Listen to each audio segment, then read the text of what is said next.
बहुत समय पहले की बात है। एक विशाल राज्य में एक पराक्रमी राजा रहता था। उसकी 7 रानियां थीं, 6 के पुत्र थे, पर सबसे छोटी रानी निसंतान थी। एक दिन वह गर्भवती हुई।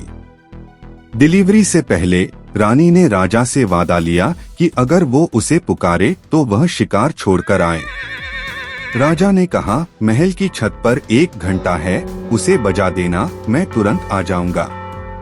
रानी ने 2 बार घंटा बजाकर राजा को आजमाया और हर बार वह दौड़ा चला आया। अब रानी हमेशा ही ऐसा करने लगी। इसी वजह से जिस दिन रानी ने पुत्र को जन्म दिया, उस दिन घंटा के आवाज सुनने पर भी राजा नहीं आया। राजा ने सोचा शायद फिर मजाक है, और नहीं आया।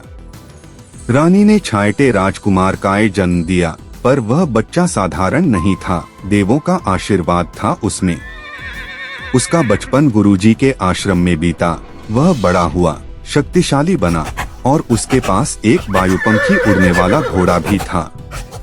उधर एक दिन खबर आई कि पास के राज्य में एक तांत्रिक योगी लोगों को भिक्षा के बहाने अगवा कर रहा है।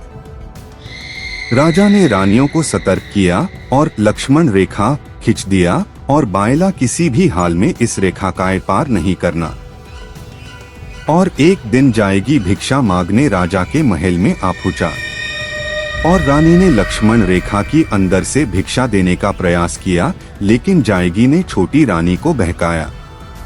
रेखा पार कर उसने भिक्षा दी और वही अगवा हो गई।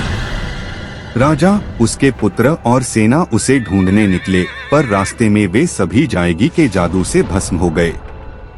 1 महीना बीत गया। महल में मातम छा गया। तभी आश्रम से छोटा राजकुमार लौटा। माँ और पिता की बात सुनते ही वह क्रोधित हुआ और अकेले ही जाएगी का सामना करने निकल पड़ा। रास्ते में उसे 2 बार परीक्षा दी गई, एक माटी का घड़ा और एक सुई को तीर से तोड़ना। उसने दोनों बार लक्ष्य भेदा और आशीर्वाद पाया। आखिरकार वह योगी की कुटिया पहुंचा, जहां उसे अपने परिवार की राख मिली। उसने अपनी उंगली काटकर खून से राख पर छींटा मारा और सारे मृत जीवित हो उठे। भावुक मिलन के बाद राजकुमार ने अकेले ही जाएगी को युद्ध के लिए ललकारा। भयंकर युद्ध हुआ, तीर, तलवार, मंत्र और शक्ति की भिड़ंत। अंत में राजकुमार ने योगी का सिर काटकर पाताल लोक में फेंक दिया। विजयी होकर वह महल लौटा। प्रजा ने उसका भव्य स्वागत किया। उसका पराक्रम इतिहास बन गया। एक अमर गाथा।